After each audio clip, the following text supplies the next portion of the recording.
तो कह रहा एक नाव 10 घंटे में धारा के प्रतिकूल, धारा के प्रतिकूल, धारा का प्रतिकूल का मतलब क्या होगा, धारा इधर जा रही है और नाव इधर आ रही है। धारा के प्रतिकूल 30 किलोमीटर तथा धारा के अनुकूल 44 किलोमीटर जाती है। ती है 13 घंटे में वह 40 किलोमीटर धारा के प्रतिकूल एवं 55 किलोमीटर धारा के अनुकूल जाती है। तो धारा की चाल और नाव की चाल, स्थिर पानी में चाल बताइए। धारा की चाल तथा नाव की स्थिर पानी में चाल बताइए। धारा की चाल कितनी है और नाव की चाल कितनी है, तो यही पूछ रहा है। तो मान लेते हैं, माना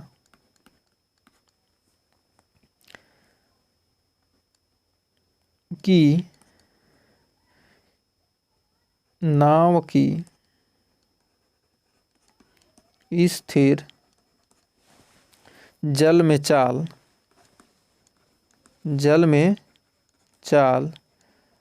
x किलोमीटर प्रति घंटा है तथा धारा की चाल कितनी है, धारा की चाल y किलोमीटर प्रति घंटा है। तो धारा के अनुकूल चाल क्या हो जाएगी, धारा के अनुकूल चाल, धारा के अनुकूल मतलब जिधर धारा जा रही है उधर एक चाल निकालेंगे तो क्या हो जाएगा, x प्लस वाई किलोमीटर प्रति घंटा। मतलब धारा जिधर जा रही है, धारा इधर जा रही है और नाव भी इधर जा रही है, तो मतलब क्या होगा, यदि हम किस साइकिल से जाते हैं तो क्या होते हैं, हवा चलती है तो क्या होगा, जिधर हवा चलती है उधर साइकिल क्या होता है, हमारा तेज़ी से भागता है, कम मेहनत लगाना पड़ता है। मतलब क्या होगा, हमारी कुछ चाल होती है कुछ हवा, दोनों से क्या होता है, जल्दी साइकिल बढ़ जाती है। तो इसलिए क्या होगा, दोनों की चाल जुड़ जाएगी। और धारा के प्रतिकूल चाल, धारा के प्रतिकूल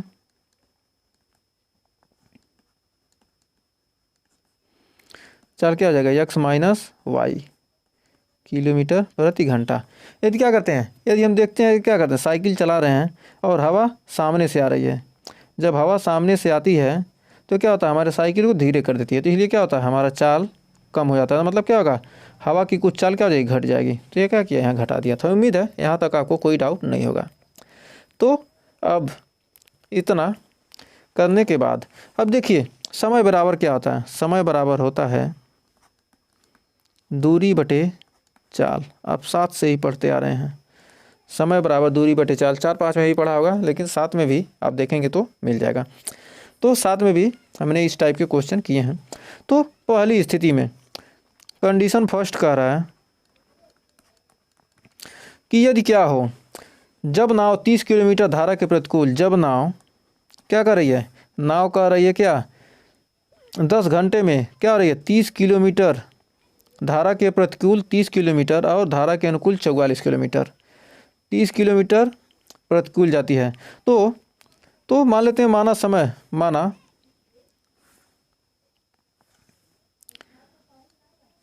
एक सेकेंड, जब नाव लिख लेते हैं, जब नाव 30 किलोमीटर धारा के प्रतिकूल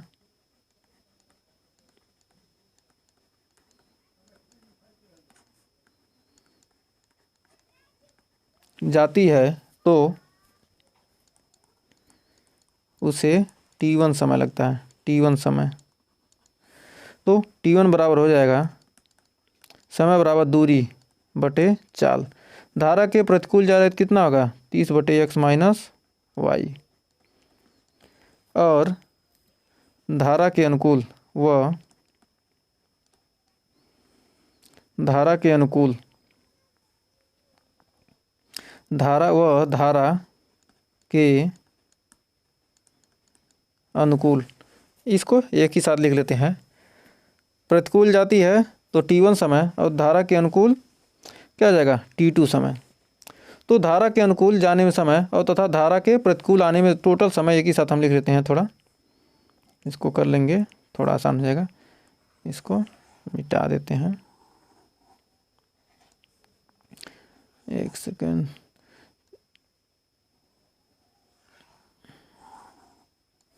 क्वेश्चन एक बार पढ़ लीजिए, क्या कह रहा है, 30 किलोमीटर प्रतिकूल 30 किलोमीटर तथा धारा के अनुकूल 44 किलोमीटर जाती है।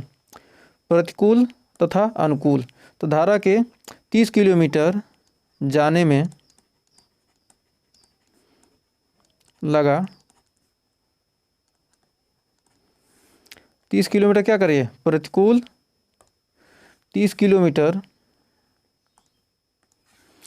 30 किलोमीटर क्या 30 किलोमीटर प्रतिकूल व 44 किलोमीटर अनुकूल जाने में, तो क्या होगा लगा कुल समय, लगा कुल समय कितना है, समय 10 घंटा। तो जाने में कितना समय लग रहा है 30 किलोमीटर, तो जाने में यानी जाने की चाल कितना आ जाएगी 30 किलोमीटर जा रहा है प्रतिकूल, तो यानी 30 बटे क्या हो जाएगा, कितना समय लगा 30 बटे प्रतिकूल x minus y plus 44 kilometre अनुकूल x प्लस वाई, टोटल समय 10 घंटा। समीकरण नंबर 1। पुनः क्या कह रहा है 40 किलोमीटर प्रतिकूल व 55 किलोमीटर, पुनः 40 किलोमीटर प्रतिकूल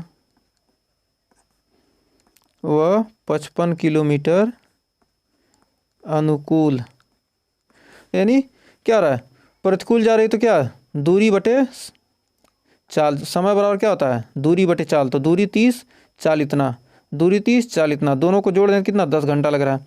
तो 55 किलोमीटर अनुकूल जाने में लगा समय कितना है, समय 13 घंटा। अब 13 घंटा लग रहा है कितना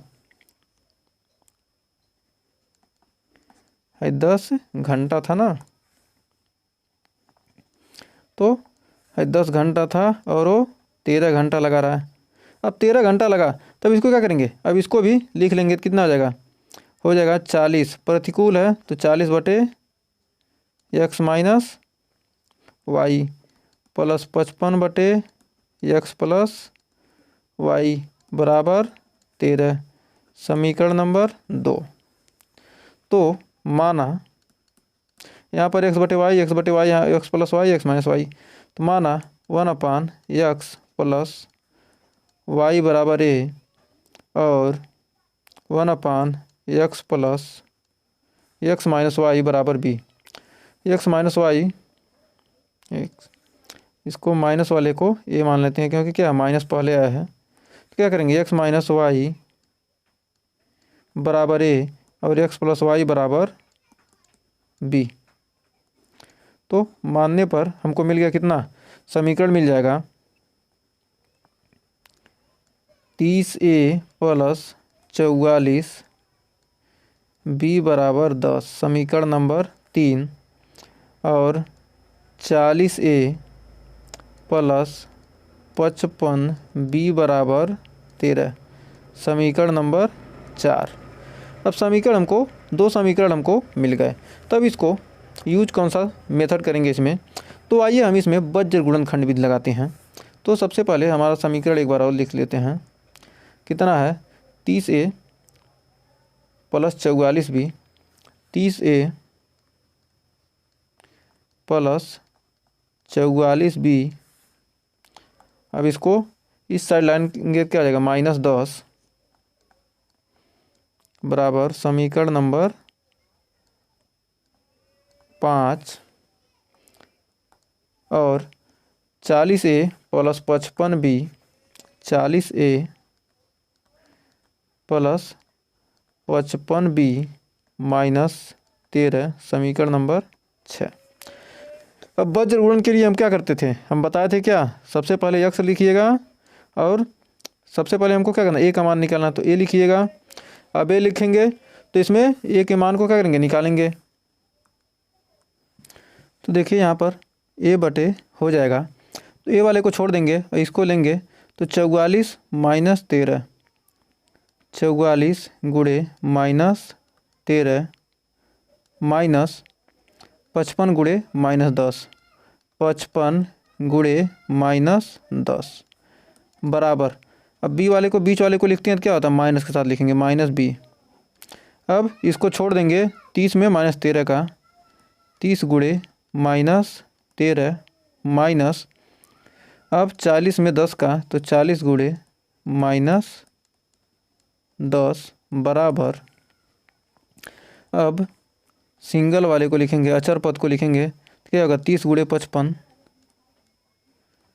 30 गुणे 55 माइनस 40 गुणे 44, 40 गुणे 44।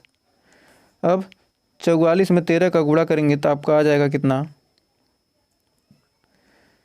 13 चौक 52 और ये बटे आ जाएगा आपका 13 चौक 52 को 2 और 13 चौक 52 5 57, -572 और 55 दहिया में 550 माइनस माइनस प्लस 550 आ जाएगा ये -b, 13 तिया 39 यानी -390 माइनस माइनस प्लस 40 दहिया में 400 बराबर 55 तिया 165 यानी 1650, 50 तिया 150 यानी 1650, तो 1/, आ जाएगा 1650 माइनस 4 चौक 16 6, 4 चौक 16 117 यानी 1760। अब यहाँ पर घटाएंगे तो आपका टोटल निकल के आ जाएगा, यहाँ पर टोटल निकल के 572 550 गया a बटे -22 और -b बटे 390 में से कितना गया, 4 गया, 400 गया तो यानी बच गया 10, तो b बटे -b बटे 10 1650 यानी 1760 यानी आ गया 1 बटे -110। तो यहाँ तक उम्मीद है कोई डाउट नहीं होगा। अब यहाँ पर a बटे -22 बराबर हो जाएगा a बटे 1 बटे -110 यानी 22 पंजे आ जाएगा कितना, 22 पंजे 10 यानी ये बराबर आ गया 1/5। और यहाँ पर लिख सकते हैं -b बटे 10 बराबर 1 बटे -110, 0 0 कट गया और b बराबर आ गया माइनस माइनस हो गया ये प्लस, b बराबर आ गया 1 बटे 11। तो यहाँ पर अब इसको हल करेंगे तो यानी हमने माना था कितना 1/x माइनस वाई बराबर माना था कितना, a माना था तो a का मान कितना है 1/5, तो आ गया x माइनस वाई बराबर कितना आ गया 5 और 1/x प्लस वाई बराबर कितना माना था b, तो यानी आ गया 1/11, तो यानी x प्लस वाई बराबर आ गया 11। तो समीकरण नंबर इसको मान लेते हैं 7, इसको मान लेते हैं 8, समीकरण 7 प्लस 8 से 7 और 8 को जोड़ेंगे तो कितना आ जाएगा, x माइनस वाई बराबर 5, x प्लस वाई बराबर 11, ये 7 है और है 8, इसको ये कट गया यानी 2x बराबर 11 5 16 यानी आ गया x बराबर 8। समीकरण 7 में x बराबर 8 रखेंगे तो 8 माइनस वाई बराबर 5, तो y बराबर आ जाएगा 3, तो x बराबर आ जाएगा, x बराबर है 8, y बराबर 3। तो इसको क्या क्या पूछ रहा है, y बराबर 3 आ गया, तो हमको पूछा है कि नाव की चाल हो जाएगी, यहाँ पर लिख सकते हैं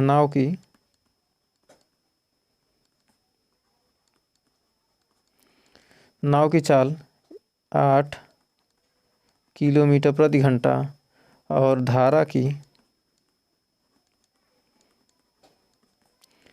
चाल 3 किलोमीटर प्रति घंटा। तो यही हमारा हो जाएगा आंसर।